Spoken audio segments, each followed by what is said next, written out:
Welcome back to How to Survive the Absa Cape Epic. Remember, it was Carl Platt who said that when you have a mechanical, behave like a mechanic. Well, for this one, you're going to need to behave and think like a mechanic. Freewheel body. Some of you might not even know what it is or how it works, but if it's not well maintained and looked after, regularly serviced, it can fail. Sean, if your freewheel body goes, you've got problems, haven't you? Definitely, you've got serious problems. The big thing is, first of all, for those of you that don't know what a freewheel body is, on your hub you've got a little unit like that, which is your cassette body or free hub body. So this body has, or cassette body, has little notches on it, or they call it paws, that's spring loaded. And what happens is that as the cassette turns, they go down and they come back up, causing it to actually grip. But sometimes they stay down.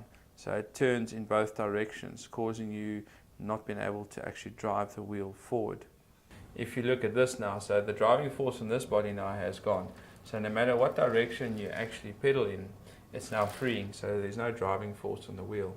So remedy to the problem would be why you need to keep things like cable ties and duct tape with you. And then what we're going to do is we need to create a driving force. So we need to cable tie the sprocket to the actual spokes to give obviously the wheel the driving it needs to go forward. Now the best way to do that is to take your zip tie, put it through the actual cassette body. So pick one of the vents or the holes through the actual blades, and make sure that you put it through at least 2 spokes. So you're going to wrap it around 2 spokes and you're going to thread it back through the actual cassette. So once you've done that, you just cable zip the tie through. And while we're using it, doing it from the inside, it's a little bit more awkward, but it will be easier when it comes to actually, especially if you can't cut the ends off. Otherwise they're going to get in the way of the gears. So you've got the one in place, make it as tight as you can, and you need to continue this all the way around the cassette. So rather have more than too little. As you can imagine, the amount of pressure it's going to take with your weight pushing down on here, where the chain is pulling this, is going to be quite huge. Sean, you obviously won't be able to use your top 2 sprockets on your cassette.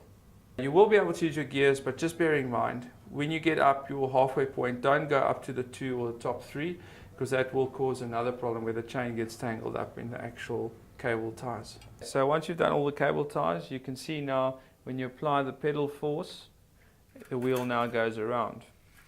Sean, so this is great for the flats and the downs. However, of course, when it gets really steep, you're possibly going to have to walk, because too much force through this and you're going to risk snapping the cable ties. Flats, fine. Keep it on the light gear. Don't put it on the big gear. The bigger gear is that you put it on, the more pressure it's going to put on the cable ties and or the wheel for that matter. And when you get to the climbs or loose sand areas, you're going to need to do some walking. Thanks, Sean. Well, this is something that you probably, well, hopefully not going to experience. However, as we've said before, you've got to carry duct tape and cable ties. You'll be amazed at what you can do.